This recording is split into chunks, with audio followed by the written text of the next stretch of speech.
പ്രധാനമന്ത്രി Narendra Modi US president Donald ട്രംപുമായി phone വിളിക്കാത്തതിനാലാണ് ഇന്ത്യ യുഎസ് വ്യാപാര കരാർ യാഥാർത്ഥ്യമാക്കാത്തതെന്ന ഊഹാപോഹങ്ങൾ വിദേശകാര്യ മന്ത്രാലയം ശക്തമായി തള്ളിക്കളഞ്ഞതിന് പിന്നാലെ ഇന്ത്യയിൽ വിശ്വാസം അർപ്പിക്കണമെന്നാവശ്യപ്പെട്ട് കേന്ദ്രമന്ത്രി പീയൂഷ് ഗോയൽ വാഷിംഗ്ടൺ മറ്റ് രാജ്യങ്ങളുമായുള്ള ചർച്ചകൾ പരാജയപ്പെട്ടപ്പോൾ ഇന്ത്യയുമായുള്ള ചർച്ചകൾ പരാജയപ്പെട്ടുവെന്ന യുണൈറ്റഡ് സ്റ്റേറ്റ്സ് വാണിജ്യ സെക്രട്ടറി ഹൊവാർഡ് ലുട്നിക്കിന്റെ അഭിപ്രായത്തെക്കുറിച്ചുള്ള ചോദ്യത്തിന് മറുപടിയായി നിങ്ങളുടെ രാജ്യത്തെയും മാതൃരാജ്യത്തെയും വിശ്വസിക്കുക വിദേശ പ്രസ്താവനകളിലായെന്ന് ഗോയൽ പറഞ്ഞു.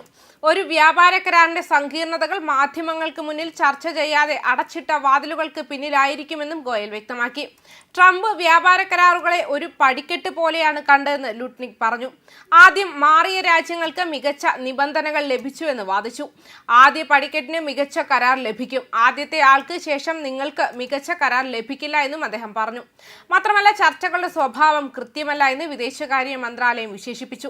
ഒരു വർഷത്തിലേറെയായി ന്യൂഡൽഹിയും വാഷിംഗ്ടണും ഒരു ഉഭയകക്ഷി വ്യാപാര കരാറിനെ കുറിച്ച് സുസ്ഥിരവും വിശദവുമായ ചർച്ചകളിൽ ഏർപ്പെട്ടിട്ടുണ്ടെന്ന് ഊന്നി പറഞ്ഞു. ആകസ്മികമായി പ്രധാനമന്ത്രിയും പ്രസിഡന്റ് ട്രംപും 2025 8 തവണ ഫോണിൽ സംസാരിച്ചിട്ടുണ്ട്.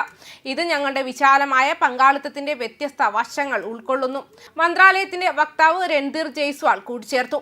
ജനുവരി 15 നടക്കുന്ന തദ്ദേശ സ്വയംഭരണ സ്ഥാപന തിരഞ്ഞെടുപ്പിന് മുന്നോടിയായി മുംബൈയിൽ നടന്ന കോൺക്ലേവിൽ സംസാരിക്കവെ പ്രതിപക്ഷത്തിന്റെ മറാത്തി മാനൂസ് എന്ന ആഖ്യാനത്തിനെതിരായി നഗരത്തിൽ ആരും പുറത്തുനിന്നുള്ളവരല്ലെന്ന് ഗോയൽ കൂട്ടിച്ചേർത്തു. നഗരത്തിലെ ഗതാഗത കുരുക്ക് പരിഹരിക്കുന്നതിനായി നിരവധി അടിസ്ഥാന സൗകര്യ പദ്ധതികൾ നടപ്പിലാക്കുന്നുണ്ടെന്നും NDTVയുടെ സിഇഒയും എഡിറ്റർ ഇൻ ചീഫുമായ Rahul Kanwal, managing editor Padmaja Joshi, associate editor Pooja Bharadwaj എന്നിവരോട് സംസാരിച്ച ഗോയൽ പറഞ്ഞു.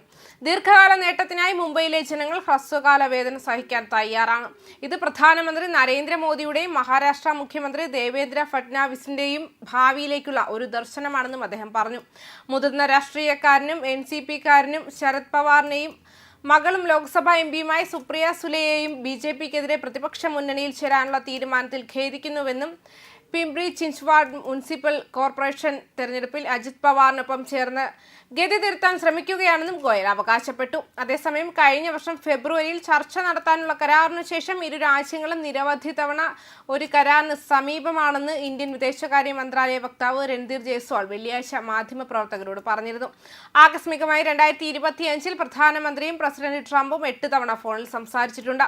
ഞങ്ങളുടെ വിശാലമായ പങ്കാളിത്തത്തിന്റെ വ്യത്യസ്ത വശങ്ങൾ ഇതിൽ ഉൾപ്പെടുന്നു.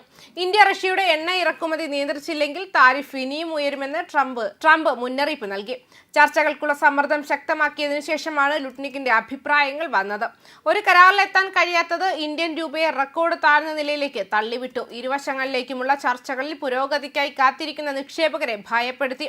ബ്രിട്ടനും വിയറ്റ്നാമിനും വാഷിംഗ്ടൺ നൽകിയ ഓഫറുകൾക്കിടയിൽ മുൻപ് സമ്മതിച്ചിരുന്നെങ്കിലും ഓഫർ കാലഹരണപ്പെട്ടതിനാൽ ഇന്ത്യ ഇപ്പോഴും ഒരു താരിഫ് നിരക്ക് തേടുന്നുണ്ടെന്ന് ലുട്നിക് കൂട്ടിച്ചേർത്തു.